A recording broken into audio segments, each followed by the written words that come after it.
Welcome friends, आप सभी का स्वागत है एक बार फिर से एक नई वीडियो में।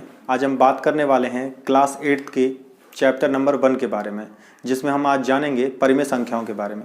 तो आइए मिलकर पढ़ते हैं परिमेय संख्याओं को। तो देखिए, परिमेय संख्याओं में हम सीखने वाले हैं सबसे पहले संख्या पद्धति को। संख्याओं के एक प्रकार को परिमेय संख्या कहते हैं, जिसमें पहला प्रकार होता है प्राकृतिक संख्याएं, जिन्हें प्राकृत संख्या भी कहा जाता है या प्राकृतिक संख्याएं भी कह सकते हैं। दूसरा प्रकार होता है पूर्ण संख्या और उसके पश्चात तीसरा प्रकार होता है पूर्णांक संख्याएं। पूर्णांक संख्याएं दो प्रकार की होती हैं, धनात्मक संख्या और ऋणात्मक संख्या। इसके पश्चात नंबर आता है परिमेय संख्याओं का। अब हम इनको थोड़ा सा विस्तार से पढ़ेंगे कि प्राकृतिक संख्याएं कौन सी होती हैं। यदि हम प्राकृतिक संख्याओं को समझने की कोशिश करें तो प्राचीन समय में जिन संख्याओं का प्रयोग वस्तुओं को गिनने में किया जाता था उनको हम प्राकृतिक संख्याएं कहते हैं। उनका मानना था कि वे संख्याएं जो हमें प्रकृति से प्राप्त हुई हैं वही संख्याएं हमारे लिए पर्याप्त हैं, उन्हें ही प्राकृतिक संख्याएं कहते थे, जिनका उपयोग एक से शुरू करते थे। 1, 2, 3, 4, 5 और इसी प्रकार से ये संख्याएं अनंत तक चलती थी। इसके पश्चात जब किसी वस्तु को गिनने के लिए जब हम संख्याओं का प्रयोग करते थे, लेकिन यदि कोई वस्तु मौजूद नहीं है तो उसके ना होने के लिए किसी भी संख्या से उसे नहीं लिखा जा सकता था। उस वक्त में ऐसा कोई अंक मौजूद नहीं था जिससे हम ये कह सकें कि वो वस्तु वहां नहीं है। तो किसी संख्या के नहीं होने के लिए जिस अंक का आविष्कार या खोज की गई उसका मान था शून्य। शून्य जो है वो जीरो को कहते हैं, और जब जीरो को प्राकृतिक संख्याओं में शामिल कर दिया गया तब जाकर पूर्ण संख्याओं का निर्माण हुआ। तो पूर्ण संख्याओं में हम इन प्राकृतिक संख्याओं को पढ़ते हैं जो हैं 1, 2, 3, 4, 5 और इसी प्रकार से अनंत तक। प्राकृतिक संख्याएं और पूर्ण संख्याएं बिल्कुल एक जैसी होती हैं, लेकिन इनकी शुरुआत में हमें शून्य को लगाना होता है, या फिर हम कह सकते हैं कि इनकी शुरुआत शून्य से होती है। तो वे संख्याओं का ऐसा समूह जिसकी शुरुआत 1 से होती हो और अनंत तक जाती हैं, उन्हें प्राकृतिक संख्याएं कहा जाता है। इसके पश्चात ऐसी संख्याओं का समूह जो 0 से शुरू होता है और उसके पश्चात 1, 2, 3, 4, 5 इस प्रकार चलते हुए अनंत तक जाता है, उसे हम पूर्ण संख्याएं कहते हैं। इसके पश्चात संख्याओं को दो भागों में विभाजित कर दिया गया, जिनमें विभाजन के पश्चात संख्याओं को दो इन निम्न भागों में बांटा गया। पहला था धनात्मक संख्या और दूसरा ऋणात्मक संख्या।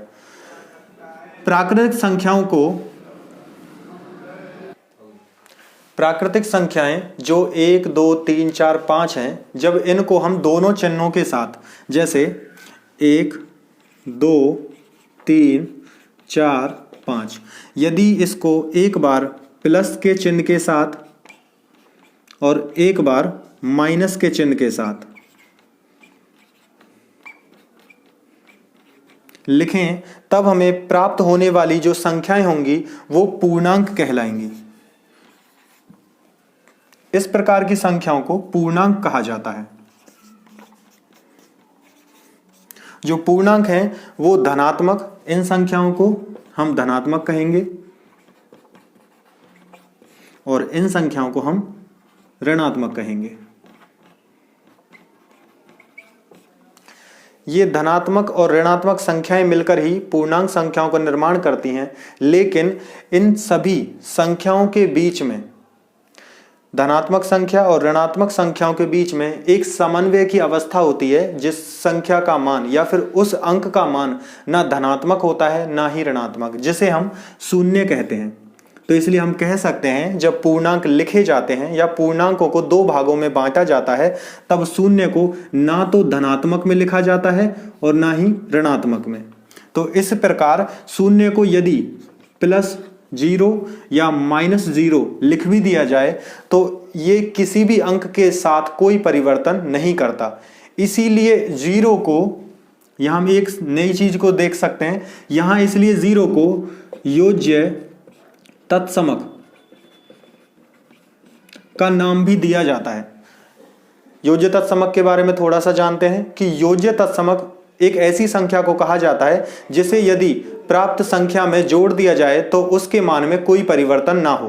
तो योज्य तत्समक 0 रहेगा। यदि हम 5 में प्लस 0 करें तो उसका मान 5 ही रहेगा, या ऋणात्मक संख्या -3 में प्लस 0 करें तब भी इसका मान -3 ही रहेगा। 0 को जोड़ने पर कोई भी मान में परिवर्तन ना हो तब 0 जो है वो योज्य तत्समक कहलाएगा। अब इसके पश्चात हम आगे बढ़ते हैं और अब परिमेय संख्या को सीखते हैं। तो देखिए, परिमेय संख्या, जो परिमेय संख्या है,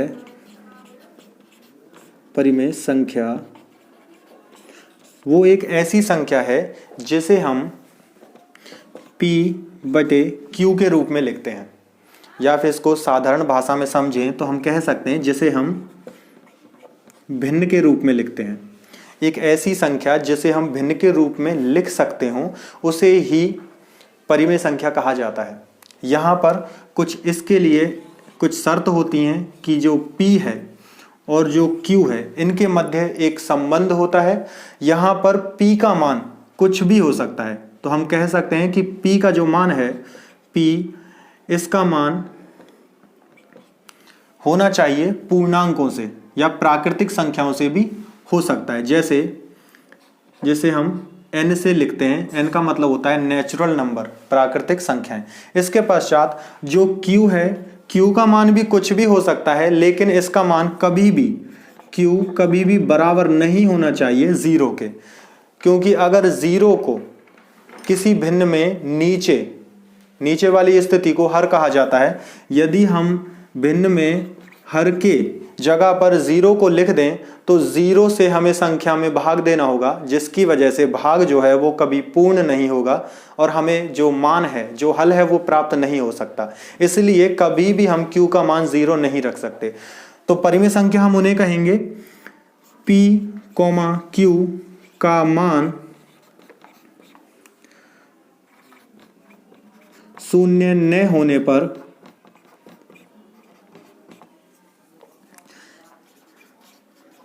किसी भी संख्या को यदि P/Q या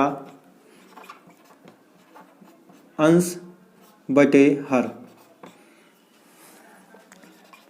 के रूप में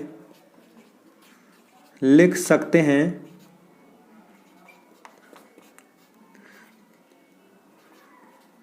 तब वह संख्या परिमेय संख्या होगी।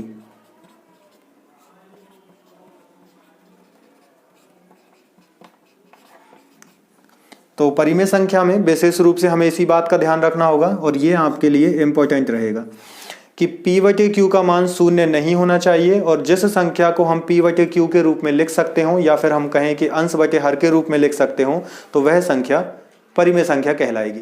अब इसके पश्चात अब हम आगे बढ़ते हैं और हम सीखेंगे परिमेय संख्याओं के साथ में कुछ व्यवकलन या जोड़, घटा, गुणा और भाग। तो आइए अब हम देखते हैं परिमेय संख्या के साथ में जोड़, घटा, गुणा और भाग को। तो जिसके लिए हमें कुछ नियमों की आवश्यकता होगी। जो नियम हो सकते हैं हमारे क्रम विनिमय नियम और साहचर्य नियम।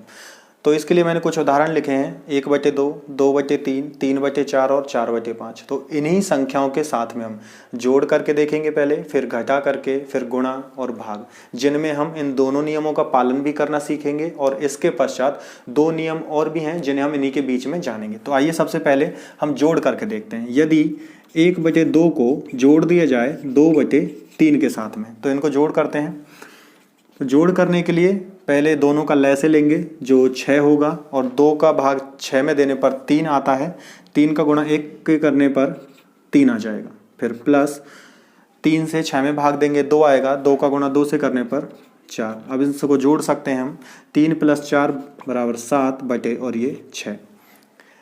तो क्रम विनिमय नियम का यदि हम प्रयोग करें तो इनके यदि क्रम को बदल दिया जाए, जो पहले क्रम पर है उसे दूसरे पर और जो दूसरे पर है उसे अगर पहले पर लिख दिया जाए तो इसके मान में, इसके हल में कोई परिवर्तन नहीं आना चाहिए। यही क्रम विनिमय नियम कहलाता है। तो आइए इसको देख लेते हैं एक बार। यदि हम 2/3 प्लस 1/2 को हल करें तो इसका मान कितना होगा। तो सबसे पहले इनका लैसे लेंगे, जो होगा 3,2 का लैसे 6, फिर 3 से 6 में भाग देंगे, 2 बार भाग जाएगा। 2 का गुणा 2 से करने पर 4, बीच में प्लस का चिन्ह है उसे लगाएंगे। 2 से 6 में भाग देने पर 3 बार भाग जाता है। 3 का गुणा 1 से करने पर 3 बराबर 4 + 3 7 हो जाएगा और नीचे हर में 6 का 6 होगा। तो हम यहाँ देख सकते हैं कि क्रम विनिमय नियम के अनुसार यदि हम किसी संख्याओं को जोड़ रहे हैं या भिन्नों को जब हम जोड़ रहे हैं, भिन्न परिमेय संख्या का ही रूप है, जब उन्हें हम जोड़ रहे हैं तो उनके क्रम को परिवर्तन करने के पश्चात भी उनके मान में कोई अंतर नहीं आता। यही क्रम विनिमय नियम कहलाता है। यही नियम घटा के साथ भी काम करता है। तो इसको हम यहाँ देख सकते हैं। तो देखिए, यदि हम 4/5 माइनस 1/2 करते हैं तो कितना मान आता है। तो देखिए, सबसे पहले दोनों का लैसे लेंगे। तो लैसे आएगा 5 और 2 का लैसे हो जाएगा 10। इसके पश्चात 5 से जब 10 में भाग देंगे तब आता है 2। 2 का गुणा 4 से करने पर 8 और माइनस का चिन्ह है। फिर 2 से 10 में भाग देने पर 5 आता है। 5 का गुणा 1 से करने पर 5 आएगा। 8 में से 5 घटाने पर आता है 3/10। इसके पश्चात यदि इनके क्रम को बदल दिया जाए तो हम देखेंगे कि क्या ये क्रम विनिमय नियम का पालन करता है या नहीं। तो उसके लिए देखते हैं, 1/2 माइनस 4/5। अब इसके बाद सबसे पहले लैसे लेंगे। तो लैसे आएगा 10। 2 से 10 में भाग देने पर हमें प्राप्त होता है 5। 5 का गुणा 1 से करने पर 5 आएगा। माइनस 5 से 10 में भाग देने पर आता है 2। 2 का गुणा 4 से करने पर आता है 8। अब इसको घटाएंगे। 5 में से हम 8 को नहीं घटा सकते, या हम कह सकते हैं जिस संख्या का मान अधिक है तो उत्तर भी उसी संख्या के चिन्ह के अनुसार आएगा। तो इसमें जो हमारा उत्तर होगा वो माइनस चिन्ह का होगा। तो सबसे पहले हम चिन्ह लगा सकते हैं। अब हम बड़ी संख्या में से छोटी संख्या को घटा देंगे। तो 8 में से 5 घटाने पर आता है 3/10। अब इसके बाद हम यहाँ देखेंगे कि हमने जो मान देखा, यहाँ पहला मान था हमारा 3/10 और दूसरा मान है 3/10। मान दोनों तरफ जो मान है वो 3/10 और 3/10 ही है। लेकिन यदि हमने बड़ी संख्या में से जब छोटी संख्या को घटाया था तब हमारा जो मान है वो धनात्मक, और जब छोटी संख्या से हमने बड़ी संख्या को घटाया तब हमारा मान ऋणात्मक था। तो इसका मतलब है हम ये कह सकते हैं जब परिमेय संख्याओं को जोड़ा जाता है तब वो क्रम विनिमय नियम का पालन करते हैं, लेकिन घटाने पर वो क्रम विनिमय नियम का पालन नहीं करते। तो हम कह सकते हैं क्रम विनिमय नियम का पालन सिर्फ जोड़ पर होता है। तो हम यहाँ लिख सकते हैं जोड़ के लिए क्रम विनिमय नियम का पालन होगा। अब बात करने वाले हैं गुणा और भाग की, जिसके लिए साहचर्य नियम को मुख्य माना जाता है। तो आइए देखते हैं कि साहचर्य नियम कैसे गुणा और भाग पर लागू हो सकता है। तो देखिए,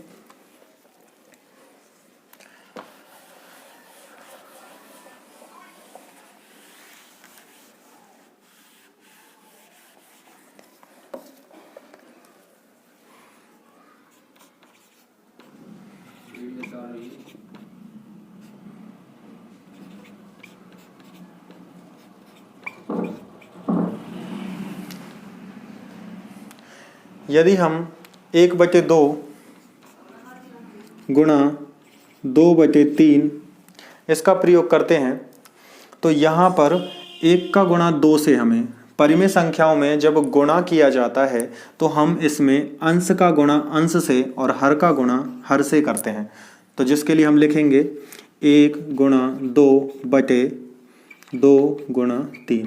तो इसको हल कर सकते हैं। 2 गुणा 1 करने पर 2 आएगा और उसके पश्चात 2 गुणा 3 करने पर आता है 6। तो अब हम कह सकते हैं कि इसका जो मान है वो 2/6 होगा। अब इसमें क्रम विनिमय नियम का अगर हम पालन करें तो हम इसे लिखेंगे 2/3 गुणा 1/2। तो जिसके लिए 2 का गुणा 1 से होगा और नीचे 3 गुणा 2 होगा। तो इसे हल करते हैं, 2 गुणा 1 करने पर 2 आएगा और 3 गुणा 2 करने पर 6। तो इसमें हम कह सकते हैं दोनों के जो उत्तर हैं वो दोनों समान हैं, जिसमें गुणा करने पर, परिमेय संख्या का गुणा करने पर जो मान है वो सदैव समान रहता है। तो ये क्रम विनिमय नियम का पालन करते हैं। तो हम लिख पाएंगे कि जोड़ के साथ गुणा में भी क्रम विनिमय नियम का पालन होता है। अब हम आगे बढ़ते हैं और एक और सवाल को हल करके देखते हैं। यदि हम इसको 3 संख्याओं के साथ करके देखें, जैसे 1/2 और इसको ब्रैकेट के अगर हम अंदर लिखें 2/3 प्लस 3/4 और इसको अगर हम हल करके देखें तो इस पर कितना अंतर आता है। तो देखिए यहाँ पर सबसे पहले हमें ब्रैकेट के अंदर वाली संख्या को हल करना होगा, जिसे हम लिखेंगे पहले बाहर 1/2 और ब्रैकेट के अंदर दोनों का लैसे लेंगे, 3 का और 4 का लैसे 12 होगा। 3 से 12 में भाग देंगे, 4 बार भाग जाएगा। 4 का गुणा अब 2 से करना होगा, 4 दूनी 8, उसके पश्चात प्लस 4 से 12 में भाग देंगे, 3 बार भाग जाएगा। 3 का गुणा 3 से करने पर 9 आता है। इसके बाद लिखेंगे अब नीचे 1/2 और ब्रैकेट के अंदर इसको हल करके 8 + 9 करने पर आता है 17 और बटे नीचे आएगा 12। अब हमारे पास 2 भिन्न आ चुकी हैं, जिनको हम हल करने पर लिखेंगे 1/2 और ब्रैकेट का जो मतलब है इस हम यहाँ लिख सकते हैं कि जो ब्रैकेट है इसका मतलब होता है गुणा। या तो हम डायरेक्ट यहाँ पर गुणा कर सकते हैं या फिर हम इसको गुणा के चिन्ह के साथ लिख सकते हैं कि 17/12। और जैसा हमने यहाँ किया था, 2 परिमेय संख्याओं को जब गुणा में लिखते हैं तो उनको हम अंश को अंश से गुणा करते हैं और हर को हर से। तो हम ऐसा ही यहाँ कर सकते हैं, 17 गुणा 1 करने पर 17 आएगा और 12 गुणा 2 करने पर 24। तो इस प्रकार से हम संख्याओं को जब हमें सवाल दिए जाते हैं तो उन्हें हम हल कर सकते हैं, चाहे संख्या ब्रैकेट के अंदर हो या उसके बाहर। तो इस प्रकार से उसे हल किया जा सकता है। जब 3 संख्याओं को एक साथ गुणा करना हो तो उनके मान में कितना परिवर्तन आता है, तो इसको हम अब जांचेंगे। तो आइए देखते हैं। तो आइए अब हम देखते हैं कि यदि 3 संख्याओं को एक साथ गुणा किया जाए तो उनका मान साहचर्य नियम के अनुसार समान होना चाहिए। तो उसे हम कैसे कर सकते हैं? यदि इस गुणा में से हम पहली संख्या को इससे बाहर निकालें और इन 2 संख्याओं का गुणा पहले कर दें तो इसके मान में कितना परिवर्तन आएगा। और उसके पश्चात यदि दूसरे तरफ इसी को हम पहली 2 संख्याओं को एक साथ गुणा करें और तीसरी संख्या को इससे बाहर निकालें तब इसके मान में कितना परिवर्तन आएगा। साहचर्य नियम कहता है कि इस प्रकार से परिवर्तन करने पर भी मान में कोई परिवर्तन नहीं होता।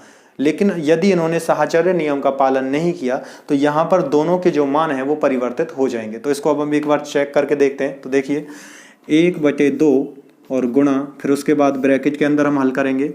जैसा कि हमें पता है कि अंश को अंश से गुणा करना है, तो 2 गुणा 3 करने पर 6 आएगा और उसके पश्चात 3 गुणा 4 करने पर आता है 12 और ब्रैकेट में से बंद कर देंगे। आगे अब बढ़ते हैं, इसे अभी हल कर सकते हैं हम इधर।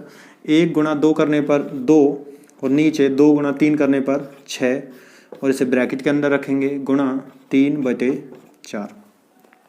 इसके बाद अब हम 1 का गुणा 6 से करेंगे, क्योंकि गुणा का चिन्ह हमारे पास पहले से लगा हुआ है और दूसरा जो ब्रैकेट होता है उसका मतलब भी गुणा ही है। तो हम यहाँ पर दोनों तरफ 2 गुणा के चिन्ह हैं जिसमें 1 का ही हम प्रयोग करते हैं। तो 1 गुणा 6 करने पर आता है 6 और 2 गुणा 12 करने पर आता है 24। तो इसका मान होगा 6/24। अब इसको दूसरी तरफ हल करके देखते हैं तो इसका मान कितना आता है। 2 गुणा जब 3 करते हैं तो इसका आता है मान 6 और 6 गुणा 4 करने पर आता है 24। तो इस प्रकार अब हम लास्ट में कह सकते हैं कि दोनों तरफ यदि हम किन्हीं 2 संख्याओं को पहले गुणा करने के बाद तीसरी संख्या से गुणा करें तब भी उसके मान में कोई परिवर्तन नहीं आता। यही साहचर्य नियम कहलाता है। लेकिन साहचर्य नियम का प्रयोग जब हम भाग के लिए करते हैं तो वह नियम का पालन नहीं करता। जैसा कि हमने देखा कि क्रम विनिमय नियम का पालन परिमेय संख्याओं में घटा करने पर नहीं किया जाता है, वैसा ही साहचर्य नियम का पालन भाग विधि में नहीं होता। तो इसको हम उदाहरण से समझ सकते हैं। तो आइए इसको उदाहरण से समझते हैं। देखिए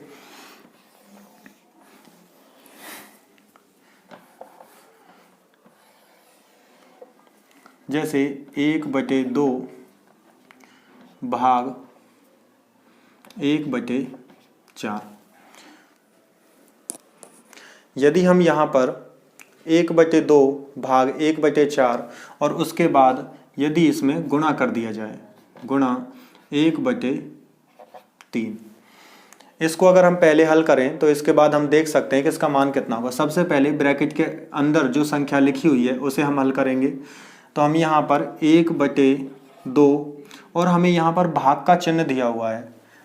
हमें हमेशा ही ये याद रखना होगा परिमेय संख्याओं के लिए या भिन्न की संख्याओं के लिए जब भाग किया जाता है तो एक नए नियम का हमें पालन करना होता है, वो कहलाता है व्युत्क्रम। व्युत्क्रम को हम इस प्रकार समझ सकते हैं, व्युत्क्रम का मतलब होता है उल्टा। यहाँ पर व्युत्क्रम किसका होगा? जो व्युत्क्रम है वो भिन्न का होता है। तो यहाँ कहते हैं हम भिन्न जो है उसको हमें पलटना पड़ता है। जैसे यदि कोई भिन्न हमें लिखी हुई है a/b और इसमें हमें भाग देना होगा c/d से, तो कभी भी भाग का कोई भी नियम हमें ये नहीं कहता कि हम सीधा ही इनमें भाग दे सकते हैं। भाग देने के लिए हमें दूसरे वाले भिन्न को, प्रथम भिन्न को स्थायी रखना होता है और दूसरे वाले भिन्न को हमें बदलना होगा। इसको पलटने या उल्टा करने की जो प्रक्रिया है वो व्युत्क्रम कहलाती है। तो व्युत्क्रम करने के लिए अब हम इसको लिखेंगे कुछ इस तरह से कि a/b और दूसरी जो भिन्न है वो बदल कर हो जाएगी d/c। व्युत्क्रम की स्थिति में, व्युत्क्रम की प्रक्रिया जब अपनाई जाती है तब हम कह सकते हैं कि यहाँ एक चिन्ह में परिवर्तन आता है। तो गुणा के चिन्ह को हमें बदलना होता है, जो भाग का चिन्ह है उसे हमें गुणा के चिन्ह में परिवर्तित करना होता है।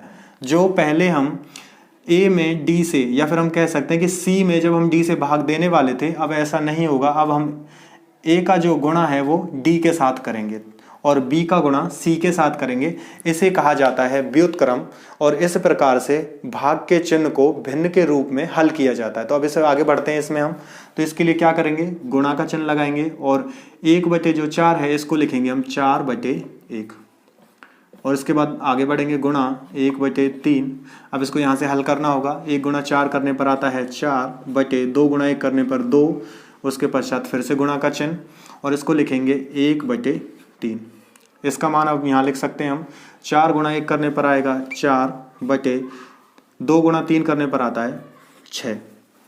तो इसका मान आ गया 4/6। यदि इसी सवाल को हम फिर से यहाँ हल करें तो क्या ये दोनों मान बराबर आ सकते हैं? लेकिन यदि इस दूसरी भिन्न और तीसरी भिन्न को पहले हल करने पर, जैसे 1/2 भाग 1/4 गुणा 1/3, यदि पहले हम इसको हल करें तो क्या मान में परिवर्तन होगा या मान समान होगा? तो आइए इसको करके देखते हैं। तो सबसे पहले 1/2 को ऐसा ही रखेंगे हम, तो तब तक हम बराबर का चिन्ह लगा सकते हैं। तो 1/2 भाग 1/4 और 1/3 को गुणा करने पर, 1 का गुणा जब 1 से करते हैं तो 1 आएगा और 4 का गुणा जब 3 से करते हैं तो 4 तिया 12, यहाँ पर आएगा 12। अब इसके पश्चात आगे बढ़ते हैं। हम यहाँ पर जानते हैं कि ब्रैकेट का मतलब जो है वो गुणा होता है, लेकिन यहाँ बाहर भाग का चिन्ह दिया हुआ है। ये चीज़ें हमें थोड़ी याद रखनी होंगी। यदि हमें कोई चिन्ह ब्रैकेट से पहले या कोष्टक से पहले कोई चिन्ह अगर दिया हुआ है तो हमें उसी चिन्ह का प्रयोग करना होगा। या ये तभी ही संभव होता है जब चिन्ह गुणा का या भाग का हो, लेकिन जोड़ और घटा का चिन्ह होने पर ऐसा नहीं होता। तब हमें अंदर वाले चिन्ह को और बाहर वाले चिन्ह को गुणा करना होता है। लेकिन अगर बाहर भाग का चिन्ह है या गुणा का चिन्ह है तब हमें उसी चिन्ह का प्रयोग करना होगा जो बाहर दिया हुआ है। तो हम इसको कुछ इस प्रकार से लिखेंगे। अब 1/2 भाग 1/12। अब इसको आगे हल करते हैं। तो भाग का चिन्ह है, उसके बाद इसको हल करने के लिए भाग के चिन्ह को गुणा में परिवर्तित करेंगे और 1/12 जो भिन्न है इसके व्युत्क्रम को लिखेंगे। तो व्युत्क्रम लिखने के लिए 1/2 गुणा 12/1। तो इसका मान अब निकालेंगे। 12 गुणा 1 करने पर आता है 12 और 2 गुणा 1 करने पर आता है 2। तो अब हम यहाँ देख सकते हैं कि इसका मान आया था 12/2 और यहाँ पर इसका मान है 4/6। तो अब हम अंत में निष्कर्ष निकाल सकते हैं कि भाग करने पर कभी भी साहचर्य नियम का प्रयोग या फिर उसका पालन नहीं होता है। तो इसलिए साहचर्य जो नियम है वो सिर्फ गुणा करने पर ही काम करता है और क्रम जोड़ करने पर भी काम करता है। तो इसीलिए जोड़ और गुणा जो है उसमें क्रम विनिमय नियम का भी प्रयोग किया जाता है और साहचर्य नियम का प्रयोग जोड़ और गुणा दोनों के लिए होता है। अब इसके बाद अब हम चलते हैं इसके अगले टॉपिक पर। तो आइए देखते हैं। तो आइए अब इसके बाद हम इसके अगले टॉपिक पर बात करते हैं जो है योज्य तत्समक, गुणात्मक तत्समक और वितरकता के बारे में। जो योज्य तत्समक है जिसको हमने अभी पढ़ा भी था, जो जीरो के लिए होता है। योज्य तत्समक का मतलब होता है एक ऐसी संख्या का योग करना या जोड़ करना जिससे मान में कोई परिवर्तन ना हो, वो कहलाता है शून्य। लेकिन यदि हम बात करें गुणात्मक तत्समक की, तो गुणात्मक तत्समक में एक ऐसी संख्या होती है जिसका किसी संख्या से यदि गुणा कर दिया जाए तो उसके मान में कोई परिवर्तन ना आए, तो वो संख्या होती है 1। और वितरकता के बारे में यदि बात करें तो वितरकता का मतलब होता है जब हम ब्रैकेट से पहले, कोष्टक से पहले जिस संख्या को लिखते हैं उसको सभी कोष्टक के अंदर उपस्थित सभी संख्याओं के साथ बराबर बांटना। जैसे a bracket start b plus c। तो इसको अब जब हम हल करेंगे तो ये परिवर्तन होना चाहिए ab प्लस ac। तो अब इसको हम विस्तार से थोड़ा समझ लेते हैं। तो सबसे पहले योज्य तत्समक। तो योज्य तत्समक जो है योज्य तत्समक में हम जीरो को जोड़ने वाले हैं। तो जीरो को जोड़ने के लिए यदि हम जीरो को जोड़ दें 1 में तो इसका मान 1 ही रहेगा। और यदि जीरो को जोड़ा जाए 5 में, 0 प्लस 5 बराबर से 5 ही होगा। लेकिन यदि जीरो को ऋणात्मक संख्या के साथ जोड़ें, 0 प्लस और वो -10 है, तो हम सबसे पहले चिन्ह को यहाँ निश्चित करेंगे। तो प्लस ब्रैकेट का मतलब यहाँ गुणा होगा, तो प्लस का गुणा जब माइनस से करेंगे तो चिन्ह परिवर्तन के अनुसार प्लस का गुणा माइनस से करने पर या विपरीत दो चिन्हों का जब गुणा किया जाता है तो मान ऋणात्मक होता है। तो इसको हम कुछ इस प्रकार लिख सकते हैं 0 - 10। तो जो इसका मान है वो -10 ही होगा। तो हम यहाँ कह सकते हैं कि योज्य तत्समक का मतलब है जीरो को किसी संख्या में या हम जोड़ रहे हैं या फिर घटा रहे हैं तो उसके मान में कोई परिवर्तन नहीं आता है। इसीलिए जीरो को मुख्य भूमिका दी गई है जो योज्य तत्समक के रूप में मुख्य रूप से याद रखा जाता है। इसके पश्चात गुणात्मक तत्समक की अगर हम बात करें, गुणात्मक जो तत्समक है वो एक ऐसी संख्या है जिसको यदि किसी भी संख्या से गुणा में एक नियम और काम आता है जिसका मतलब है शून्य से गुणा। यदि हम किसी भी संख्या का गुणा शून्य से कर दें तो उस पूरी संख्या का मान शून्य हो जाएगा। इसीलिए हम शून्य के गुणा को कभी भी किसी भी गुणात्मक गुण के साथ में ध्यान में नहीं लाते हैं। तो इसलिए हम कह सकते हैं कि हम किसी संख्या की अगर बात कर रहे हैं तो वहाँ जीरो शामिल नहीं होगा। तो यदि किसी भी संख्या को हम 1 से गुणा करें, जैसे 5 × 1 बराबर 5 ही होगा। यदि 200 × 1 बराबर 200 ही होगा। यदि हम 0.1 × 1 करें तो इसका मान 0.1 ही होगा। तो हम यहाँ कह सकते हैं कि जिस संख्या का गुणा हम 1 से कर रहे हैं तो उसका जो मान है वही संख्या होती है जिससे उसके मान में कोई परिवर्तन नहीं आता। गुणा करने पर यदि मान में कोई परिवर्तन ना आए तब वो गुणात्मक तत्समक कहलाता है, और जोड़ करने पर जब मान में परिवर्तन ना आए तब वो योज्य तत्समक कहलाता है। तो इन दोनों को इस प्रकार से हम समझ सकते हैं और इसके पश्चात आप चाहें तो इसके और अन्य उदाहरण भी करके देख सकते हैं। इसके बाद वितरकता की बात करते हैं। तो वितरकता के लिए सबसे पहले इसके सूत्र को ये इसका एक सूत्र समझ सकते हैं हम, जैसे समझेंगे। तो आइए देखते हैं। वितरकता जो है वो हम इस नियम से इसे थोड़ा समझते हैं। यदि हम किसी एक संख्या a को